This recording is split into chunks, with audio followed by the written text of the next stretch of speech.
খুলনা ময়লাপাতার মোড়ে আজমিরি কাবাব, এখানে আর গেছিলাম সন্ধ্যার সময় সবাই মিলে।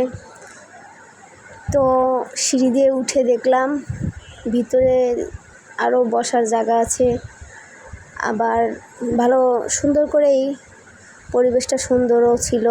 সুন্দর করেই একটা হলরুমের মতন ভিতরে জায়গা ছিল, ওয়াশরুম কিচেনও ছিল ভিতরেও দোতলায়। এই যে আজমিরিতে আসছিলাম, সন্ধ্যা বাজার এর একেবারেই পাশে, বাম পাশে সন্ধ্যা বাজারের একেবারে সাইডেই সিঁড়ি দিয়ে উঠে এই ভিতরে দোতলায় ভিতরের দিকে যে এত সুন্দর একটা জায়গা আছে সেটা বোঝা যায় না, বাইরে থেকে বোঝা যায় না, নিচের থেকেও দেখলে বোঝা যায় না যে উপরে আবার এদের এটা সুন্দর এরকম একটা বসার জায়গা আছে নিরিবিলি। তো গেছিলাম সবাই সন্ধ্যার সময়, ছেলে মেয়ের বায়নায়।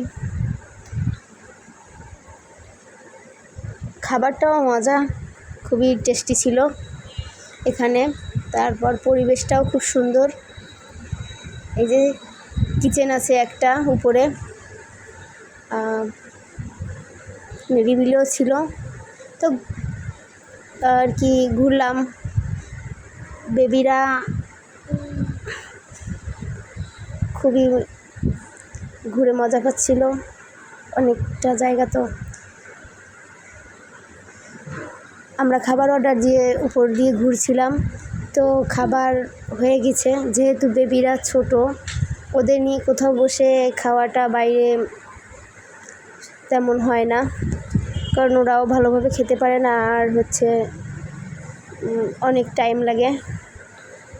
আমরা ওকে খাওয়াবো না আমরা খাবো, সেজন্য সেরকমভাবে হয় না, যার জন্য পার্সেল করে নিয়ে যাচ্ছি বাসায়। খাবার হয়ে গিয়েছে বলল, তো আমরা খাবার নিয়ে এখন বাসার উদ্দেশ্যে রওনা দেব। এই দেখেন সন্ধ্যা বাজার পাশে, আর এই যে ওদের আজমিরি কাবাব রেস্টুরেন্ট পাশে সোনাপোতা স্কুলও। এই যে বাসায় আসলাম, আসার পরে খাবার, আমরা যেহেতু অল্প মানুষ, 2টা বাচ্চা তো সেরকম খায় না, আর 2জন স্বামী স্ত্রী, তো আমরা 2টা কাবাব নিয়েছি, চিকেন কাবাব আর 5টা পরোটা। আরও ওদের ওইখানে আরও মোগলাই পরোটা, তারপর তান্দুরি, তারপর অন্যান্য অনেক কিছু পাবেন, চিকেনের অনেক কয়টা আইটেম পাবেন, কাবাব পাবেন। আমার ছেলে আর মেয়ে খুব খুশি, টেস্টও দারুণ এদের এখানে। আমরা অনেক দিন থেকে, অনেক বছর থেকে এটা নিই ওইখান থেকেই খাবার। আমার মা বলছে খাবে।